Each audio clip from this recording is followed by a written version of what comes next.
Okay, let's get started. Now we are discuss about the Poetics by Aristotle. Theory of Imitation. Introduction. The term imitation was not used for the first time by Aristotle.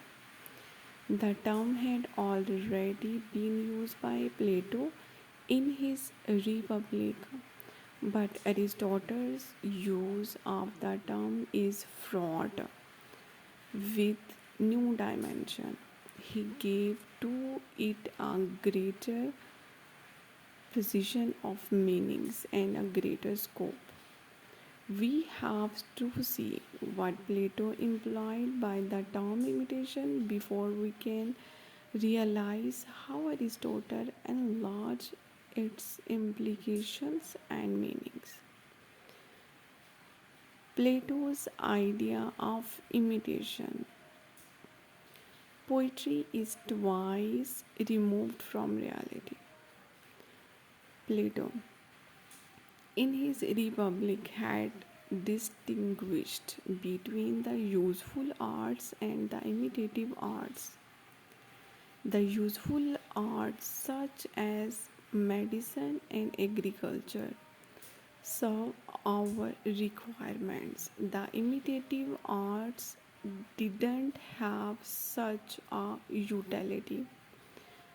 Poetry belonged to the category of the imitative arts, and poetry, like all other imitative arts, is an imitator of appearance and not the truth. To Plato, the idea was the truth or the reality, the word of sense. What we see and feel is a mere representation of the reality. Poetry, by imitating this world of appearances, was thus twice removed from the truth. It was imitator, a shadow of shadows.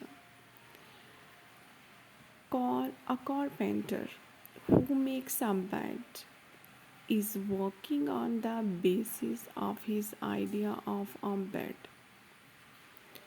This idea is real. What he makes is a copy of that reality. So too, God created the world as we see it on the basis of an idea. The idea is truth and thus real. The world as we see it is a mere copy. The poet who creates on the basis of this world is basing his creation on a copy. Hence, his work is a copy of a copy and is thus twice removed from reality. Plato Republic had no place of poet and poetry, which he called the mother of all lies.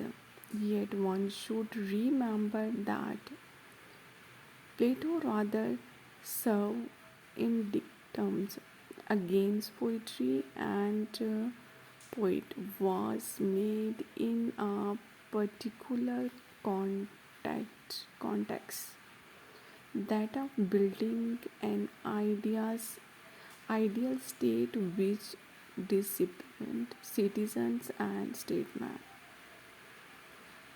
Okay, do like, share, and subscribe. Thank you.